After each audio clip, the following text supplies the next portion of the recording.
Hello friend, good morning. कैसे हैं? मैं आशा करता हूँ आप लोग अच्छे होंगे। तो फिर से आज स्टार्ट करने वाले हैं क्लास 10th साइंस का जो चैप्टर नंबर 1 है, रासायनिक रासायनिक अपक्रिया एवं समीकरण। तो इसका लेक्चर नंबर हम 2 करने वाले हैं। ओके, तो इसके पहले हमने लेक्चर नंबर 1 कर दिया, जो इसको हमने बहुत ही अच्छे से डेप्थ में बताया था। ठीक है, तो उस वीडियो को आप जाकर उसे देख लीजिए। तो इस वीडियो को देखेंगे तो ज़्यादा कंफर्टेबल रहेगा। ओके, तो देखिए हम स्टार्ट कर रहे हैं लेक्चर नंबर 2। तो लेक्चर नंबर 2 आज हम क्या करने वाले हैं, जैसे उसमें हमने देखा कि हम रासायनिक समीकरण को लिखने का तरीका जानेंगे, कैसे लिखते हैं रासायनिक समीकरण। ठीक है, तो इसमें इसी को सबको जानने वाले हैं। उसमें हमने भौतिक परिवर्तन, रासायनिक परिवर्तन, इन सब के बारे में बता दिया था। ठीक है, तो अब मैं बताने वाला हूँ रासायनिक समीकरण को लिखने के नियम, तरीका कैसे होता है। तो बहुत ही गजब की नॉलेज मैं देने वाला हूँ आपको, तो वीडियो में बने रहना है लास्ट तक फ्रेंड। तो कुछ आज ज़रूर आप सीख कर जाएंगे। तो देखिए, चलिए स्टार्ट करते हैं। तो देखिए, तो इंडेक्स में हमारा क्या है, इंडेक्स में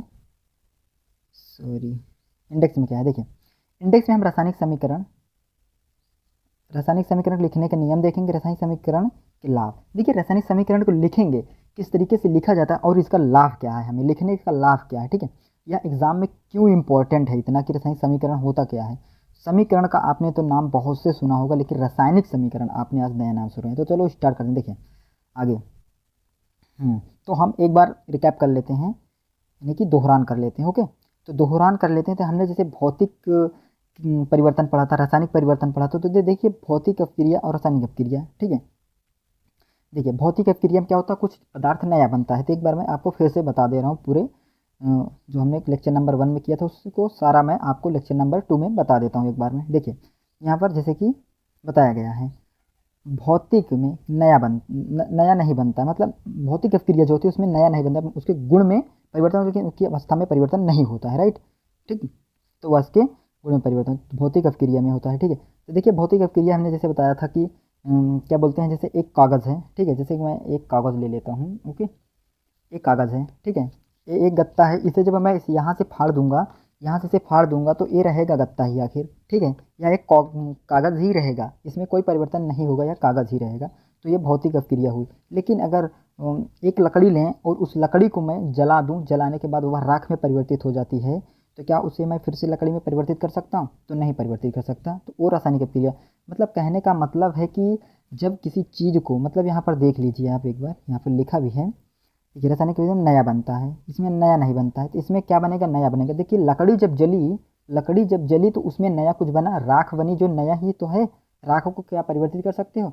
लेकिन भौतिक अपक्रिया में जो होता है, जो कुछ बनेगा उसको मैं फिर उसी शेप में ला सकता हूँ, उसी शेप में ला, उसी आकृति में परिवर्तित कर सकता हूँ। ठीक है, जैसे कि बर्फ़ है, बर्फ़ को गला देंगे, बर्फ़ गल जाएगी तो पानी में कन्वर्ट हो जाएगा। तो पानी को क्या मैं बर्फ़ बना सकता हूँ? हाँ, तो बना सकता हूँ। भौतिक अपक्रिया ऐसे ही होती है। ठीक है, रासायनिक क्रिया के लिए, भौतिक अपक्रिया के लिए। ठीक, चलो देखिए इसको याद रख लीजिए। इसमें जलना, गैस, रंग में परिवर्तन, ताप में परिवर्तन, जलना जलाना, रंग में परिवर्तन, गैस में परिवर्तन, जहाँ पर आ जाए वहाँ पर रासायनिक अपक्रिया ही होती है। ओके, ठीक।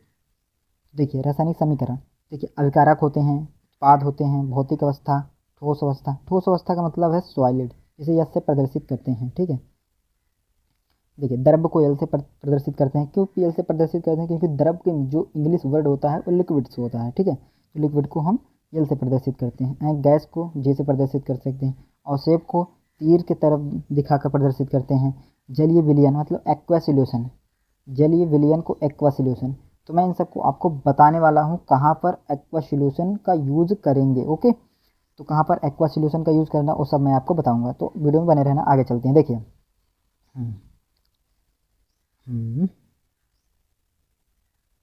देखिए रासायनिक समीकरण को लिखने का नियम अच्छे से समझ लीजिए। इसे आप अपने नोटबुक में इसे ज़रूर लिख लेना, क्योंकि ऐसे नोट्स आपको कहीं नहीं मिलेगा।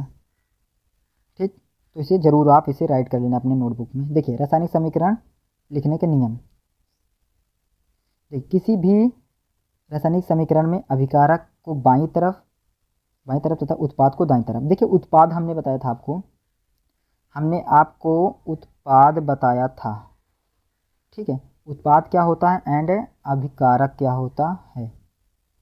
राइट, हमने उत्पाद को बताया था आपको एंड अभिकारक को बताया था क्या होते हैं। ठीक है ना, तो यहाँ पर बताया भी गया है, तो आप इस तरीके से यहाँ से इनके बताने के अकॉर्डिंग भी यहाँ पर लिखा जो है इसके अकॉर्डिंग भी आप समझ सकते हो कि किसी भी रासायनिक समीकरण में अभिकारकों को बाईं तरफ, मतलब जो बाईं तरफ रहेगा वो अभिकारक रहेगा, मतलब इस तरफ वाला अभिकारक एंड इस तरफ वाला उत्पाद। तो जो इस तरफ रहेगा, जो बाईं तरफ रहेगा वो अभिकारक होता है एंड जो दाएं तरफ रहेगा वो उत्पाद होता है, राइट। ओके, चलो आगे देखते हैं। अब अभिकारक को दूसरा क्या है, दूसरा क्या है, दूसरा देखिए, अभिकारकों एवं उत्पादों को अलग करने के लिए उनके मध्य तीर का निशान लगाते हैं। मतलब जब कोई समीकरण होती है, देखिए भैया, उनको अलग करने के लिए ऐसे तीर का निशान लगाते हैं, तो क्या होता है, देखिए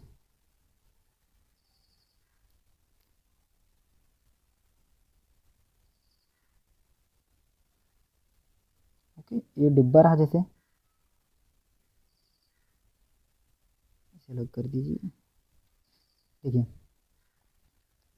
अभिकारक जो होता है ये तीर रही, तो ये उत्पाद हुआ,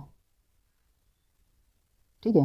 एंड इधर क्या होता है, अभिकारक, ठीक है। इधर अभिकारक होता है, मतलब बाईं तरफ अभिकारक होते हैं एंड दाईं तरफ उत्पाद होते हैं। तो देखिए अभिकारक और उत्पाद के मध्य जो चिन्ह जो अभिकारक के मध्य जो लगाए जाते हैं वो तीर का निशान लगा, उनको अलग करने के लिए हम तीर का निशान का प्रयोग करते हैं, राइट। चलो देखिए आगे और देख लीजिए, तीसरा पॉइंट क्या है हमारा, तीसरा पॉइंट, तो तीसरा पॉइंट है रासायनिक समीकरण। रासायनिक समीकरण में एक से अधिक अभिकारक या उत्पाद होने पर उनके मध्य प्लस का निशान लगाते हैं। तो देखिए मैं कब प्लस का निशान लगाते हैं कब नहीं लगाते हैं ये आपको बताता हूँ। देखिए पहले समझ लीजिए, यहाँ पर जो यहाँ पर बताया जा रहा है इसे समझ लीजिए, ओके। देखिए रासायनिक समीकरण में एक से अधिक अभिकारक या उत्पाद, मतलब एक या एक से अधिक, मतलब एक या एक से दो तीन हो सकते हैं, उत्पाद भी दो तीन हो सकते हैं, अभिकारक भी दो तीन हो सकते हैं, तो उनके मध्य हम क्या करते हैं, उनके मध्य दैट्स इट सिंपल, हम प्लस का निशान लगाते हैं, ठीक है।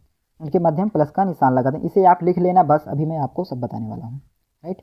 देखिए जैसे कि यहाँ पर एक उदाहरण दिया गया है, एक उदाहरण दिया गया है, मैग्नीशियम, मैग्नीशियम ऑक्सीजन मिलकर मैग्नीशियम ऑक्साइड बनाते हैं। क्या बनाते हैं, मैग्नीशियम ऑक्साइड बनाते हैं। जब ये मिलते हैं, ओके, जब मैग्नीशियम और ऑक्सीजन मिलते हैं तो मैग्नीशियम ऑक्साइड बनाते हैं। जैसे कि यहाँ पर देखिए 2Mg O2, मतलब MgO2 मिला तो क्या बना, मैग्नीशियम ऑक्साइड, तो मैग्नीशियम ऑक्साइड बना। तो सबसे पहले आपको देख लेना कि संतुलन करना बहुत ही आवश्यक है, तो इसके बाद में संतुलन पर ही आपको टॉपिक पर ले चलने वाला हूँ, संतुलित कैसे करते हैं, राइट। तो चलो ओके, चलो तो आपको समझ में आ रहा होगा, आप इसे रिलेट कर पा रहे होंगे। चलिए देखिए, राइट, देखिए अभिक्रिया, जो अभिक्रिया होती है, अभिक्रिया में पदार्थ की उनकी भौतिक अवस्था के साथ लिखा जाना चाहिए, मतलब पदार्थ जो होते हैं उनके भौतिक अवस्था के साथ लिखा जाना चाहिए, किस अवस्था में, उस अवस्था में उन्हें लिखा जाना चाहिए। तो आगे मैं आपको दिखाता हूँ किस तरीके से लिखना है, राइट। समझते रहिए बस, यहाँ पर इसे नोट कर लीजिए बस। अभिक्रिया अगर किसी विशेष परिस्थिति में हो तब उसे परिस्थिति को तीर के ऊपर नीचे लिखा जाना चाहिए। मतलब भौतिक अवस्था का मतलब है कि वहाँ सॉलिड है कि लिक्विड है, ओके, लिक्विड है, राइट, एंड कि एक्वा सॉल्यूशन में है, कैसे में है, उसे इस तरीके से लिखा जाना चाहिए, ठीक है। तो उस तरीके से लिखते हैं तो ज़्यादा बेटर रहता है एंड नंबर कटने का चांस नहीं रहता है, लेकिन अगर इसको नहीं लगाते हैं तो नंबर कटने का चांस रहता है, राइट। तो मैं बताने वाला हूँ, चलिए देखिए, कैल्शियम कार्बोनेट को गर्म करने पर यह कैल्शियम ऑक्साइड या CO2 में टूट जाता है। मतलब कैल्शियम ऑक्साइड जो है, कैल्शियम ऑक्साइड में हम जब ताप डालेंगे, मतलब उसे ताप पर गर्म करेंगे तो वह दो भागों में टूटता है। कैल्शियम कार्बोनेट जो है, देखिए कैल्शियम कार्बोनेट, यह इसे गर्म किया तो यह किसमें टूट गया, दो भागों में, कैल्शियम कार्बोनेट को गर्म करने पर कैल्शियम ऑक्साइड में टूटा, कैल्शियम ऑक्साइड में और कार्बन डाइऑक्साइड में टूट गया, ठीक है। Calcium oxide and carbon dioxide में टूट जाता है, राइट। चलो यहाँ पर आप समझ पा रहे होंगे। ए कैल्शियम ऑक्साइड रहा, कौन सा कैल्शियम ऑक्साइड रहा, ए रहा कैल्शियम ऑक्साइड एंड ए रहा कार्बन डाइऑक्साइड, ठीक है, कार्बन डाइऑक्साइड, ओके, समझ लेना आप। और ए रहा कैल्शियम ऑक्साइड, है ना, ए रहा कैल्शियम ऑक्साइड, ओके। चलो आगे देखते हैं। देखिए नाइट्रेट गैस हाइड्रोजन गैस मिलकर अमोनिया का निर्माण करते हैं, अमोनिया का निर्माण करते हैं, ओके। देखिए नाइट्रेट गैस जो है N2 and H2 hydrogen, H से हाइड्रोजन, ओके। तो इन सब तत्वों को आपको याद करना पड़ेगा। तत्व की मैं वीडियो बनाकर दे दूँगा, अगर आप कहो तो तत्व की वीडियो बहुत ही अच्छी तरीके से मैं बनाकर आपको प्रोवाइड कर दूँगा, उससे याद कर लेना, बस उतने तत्व याद करना है आपको। जनरली तो आप तो 20 तक तत्व तो याद ही कर लिए होंगे, ओके। चलो देखिए क्या बोलते हैं, हाँ, नाइट्रोजन गैस एवं हाइड्रोजन गैस मिलकर अमोनिया गैस का निर्माण करते हैं। किसका निर्माण करते हैं, अमोनिया। जब यहाँ पर भैया नाइट्रोजन है एंड हाइड्रोजन गैस है तो अमोनिया गैस का निर्माण किए हैं, क्या है, अमोनिया, अमोनिया। तो अमोनिया गैस का निर्माण किए, तो देखिए इनका संतुलन करना बहुत ही इंपॉर्टेंट है। संतुलन करने का क्या महत्व, संतुलन करना क्यों जरूरी है, तो आगे देखते हैं, ठीक है, आगे मैं बताने वाला हूँ।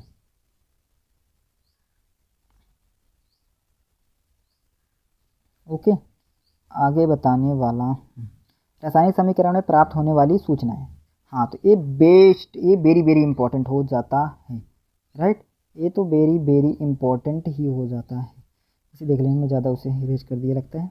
चलो देखिए क्या कहा जा रहा है, रासायनिक अपक्रिया में भाग लेने वाले एवं बनने वाले पदार्थ की जानकारी प्राप्त होती है। क्या होती है, रासायनिक अपक्रिया में भाग लेने वाले एवं बनने वाले पदार्थ की जानकारी प्राप्त होती है। अभिकारकों एवं उत्पादों के संकेतों एवं सूत्रों की जानकारी प्राप्त होती है। अभिकारक एवं उत्पाद की अपेक्षित संख्या की जानकारी होती है, ठीक है। मतलब उसमें कितनी संख्याएं हैं, कितने कार्बन डाइऑक्साइड हैं, कितनी हाइड्रोजन है। जैसे कि वहाँ पर अभी अमोनिया बना था ना, तो नाइट्रोजन और हाइड्रोजन मिल तो अमोनिया गैस बना, तो उसमें कितने अमोनिया, कितने नाइट्रोजन है, वो कितने, हाँ, कितने हाइड्रोजन है, कितने नाइट्रोजन हो, सब प्राप्त तो इसमें पता चलता है। तो ये रासायनिक समीकरण लिखने का सूचनाएं हैं, ठीक है। रासायनिक समीकरण लिखते हैं तो हमें क्या प्राप्त होता है, क्या मतलब, क्यों लिखते हैं रासायनिक समीकरण, तो इसीलिए लिखते हैं रासायनिक समीकरण। ये बेस्ट, वेरी वेरी इंपॉर्टेंट हो सकता है, हो नहीं सकता है, हो भी है, राइट है, ठीक। तो आप इसे देख लेना एंड इसे नोट कर लेना।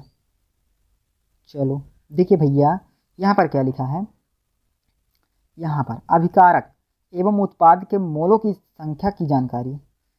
अभी आपको मैंने 1 मोल बराबर आपको बताया था, रुक जाइए तो दिखा देता हूँ, शायद मैंने नहीं बताया, हाँ, तो मोल एक संख्या थी। देखिए 1 मोल बराबर इतना होता है, कितना, इतना, -6.022 गुणे 10⁻23, ओके, ये 1 मोल संख्या बराबर होता है। तो मोल के बारे में भी मैं डेप्थ में बात करने वाला हूँ नेक्स्ट वीडियो में। तो मोल के बारे में एक प्रॉपर वीडियो लेकर आऊँगा आपके लिए, जो कि वो बहुत ही इंपॉर्टेंट होगी और मोल की पूरी जानकारी देंगे। मोल क्यों इंपॉर्टेंट है, मोल का यूज कहाँ करते हैं, मोल कब प्रयोग किया जाता है, ठीक है। तो 1 मोल बराबर क्या होता है अभी सब मैं आपको बताने वाला हूँ, ओके। तो वीडियो में बने रहना, तो नेक्स्ट वीडियो में मैं आपको ज़रूर बताऊँगा। चलो देखिए अभिकारक एवं उत्पाद के मोलों की संख्या की जानकारी होती है, राइट। अभिकारक एवं उत्पाद की द्रव्यमान की जानकारी होती है। अभिकारक एवं अभिकारक एवं उत्पाद की भौतिक अवस्था की जानकारी होती है। तो इससे शायद ऊपर लिखा है, मैंने इसके पहले आपको वीडियो में अभी बताया था ऊपर, ठीक है। भौतिक अवस्था की जानकारी होती है, यही सब पता चलता है। तो एक नोट देख लीजिए, एक शॉर्ट नोट देख लीजिए, एक शॉर्ट नोट देख लीजिए, ओके। देखिए थोड़ा मैं इसे बड़ा कर देता हूँ, राइट। देखिए कैल्शियम कार्बोनेट को संगमरमर, कैल्शियम कार्बोनेट जो है संगमरमर भी कहते हैं एंड चूना भी कहते हैं, चूना पत्थर या खड़िया। खड़िया का मतलब है दैट मीन्स चौक, जो चौक होती है, जो लिखी जाती है, जो चौक होती है, ठीक है, उसी को खड़िया कहते हैं। क्या कहते हैं, खड़िया कहते हैं, राइट। उसी को हम खड़िया कहते हैं। तो यह इंपॉर्टेंट हो जाता है। कहीं कहीं आपको संगमरमर मिलेगा, कहीं कहीं चूना पत्थर भी मिल जाएगा, एंड कहीं कहीं कैल्शियम कार्बोनेट के नाम से जाना जाएगा। ओके, चलो आगे देखते हैं। आगे बहुत इंपॉर्टेंट पॉइंट देखिए, संतुलन, संतुलित रासायनिक समीकरण। संतुलित क्यों करना चाहिए, देखिए संतुलित रासायनिक समीकरण अब मैं आपको बताता हूँ।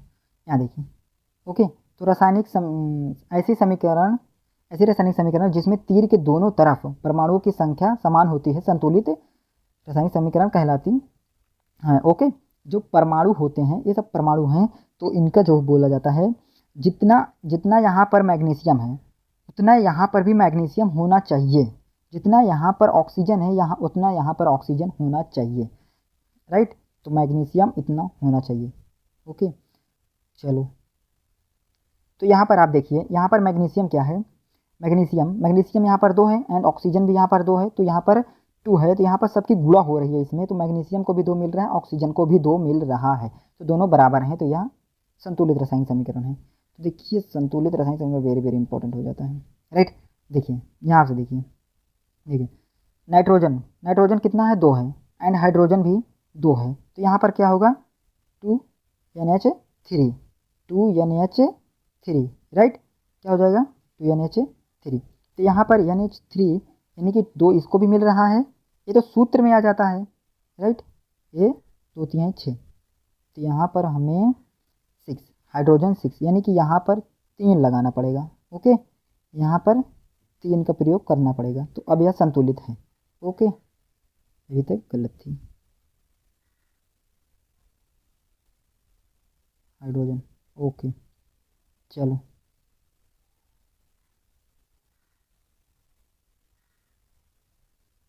अब देखिए हाइड्रोजन, यहाँ पर हमने जैसे आपको बताया कि यहाँ पर देखिए क्या बोलते हैं, जब इसे हम लिखते हैं तभी तो संतुलित है, लेकिन ये 2 थी, ठीक है, ये 2 था।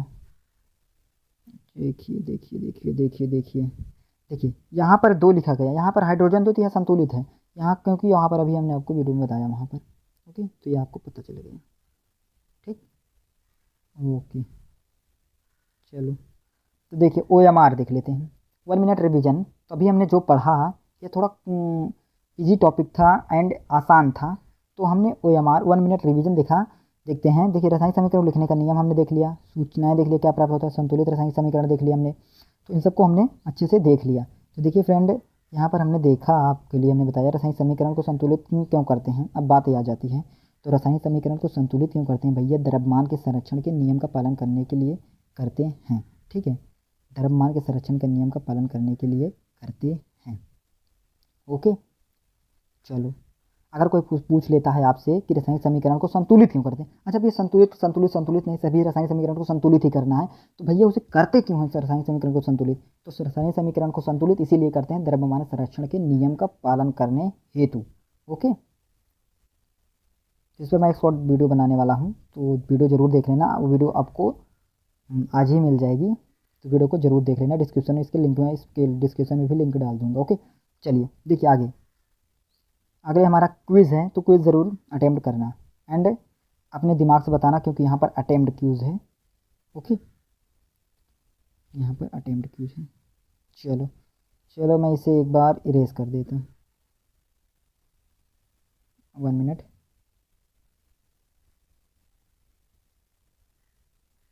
चलिए,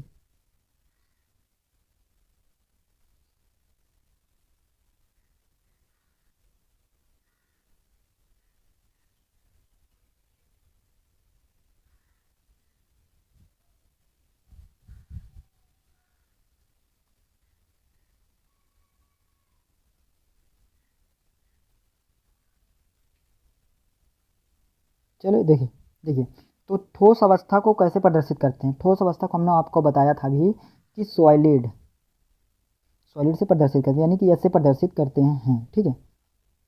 ओके, ऐसे प्रदर्शित करते हैं, यल का मतलब है लिक्विड, पी का मतलब कोई नहीं, ए का मतलब एक्वा सॉल्यूशन, लेकिन एक को ऐसे लिखते हैं। ओके, चलो आगे देखते हैं। नेक्स्ट क्यूज है, जलीय विलयन को कैसे प्रदर्शित करते हैं, अभी अभी आपको मैंने बताया था एक्वा सॉल्यूशन। ओके, तो जलीय विलयन को कैसे प्रदर्शित करते हैं, ए क्यू से प्रदर्शित करते हैं, ठीक है, ए क्यू से प्रदर्शित करते हैं, राइट। चलो नेक्स्ट देख लेते हैं, रासायनिक समीकरण को लिखने का नियम हमने पढ़ा, ठीक है। रासायनिक समीकरण के लाभ देख लिया, क्यों मतलब उसकी सूचनाएं क्या प्राप्त होती हैं, क्यों रासायनिक समीकरण को लिखते हैं, हमने उसको देख लिया। और उस नोट्स को आपको ज़रूर बना लेना है।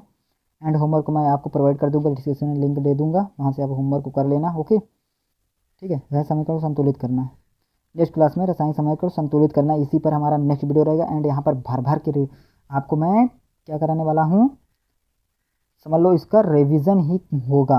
ओके, इसका रिवीजन ही होगा। ओके, इसका रिवीजन ही होगा। तो देखिए मैं अभी आपको यहीं तक हम वीडियो को बंद करते हैं, यहीं पर वीडियो को समाप्त करते हैं फ्रेंड। तो देखिए यहाँ पर आपको आसानी से समझ में आ गया होगा, नहीं समझ में आता तो एक बार मैं फिर से आपको दिखा देता हूँ। यहाँ से आप एक बार देख लीजिए फिर से।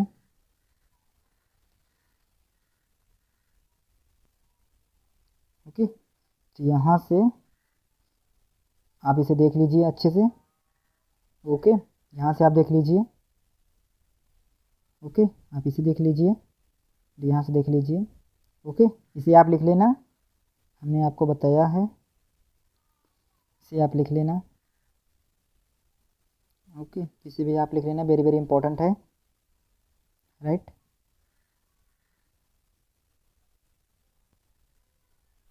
चलो, हाँ, तो रासायनिक समीकरण संतुलित क्यों करते हैं इसको हमने आपको बता दिया। तो इसे आप ध्यान रखना कि द्रव्यमान के संरक्षण का नियम का पालन करने हेतु उसे करते हैं, राइट। तो फ्रेंड मिलते हैं नेक्स्ट वीडियो में। तो फ्रेंड मिलते हैं नेक्स्ट वीडियो में। अगर चैनल को सब्सक्राइब नहीं किए हैं तो चैनल को सब्सक्राइब कर लीजिए। एंड वीडियो को शेयर कर दीजिए, जितना हो सके आपसे उतना वीडियो को मेरे शेयर कर दीजिए, आपसे रिक्वेस्ट है। तो फ्रेंड मिलते हैं नेक्स्ट वीडियो में। Okay, bye bye, take care, जय हिंद दोस्तों।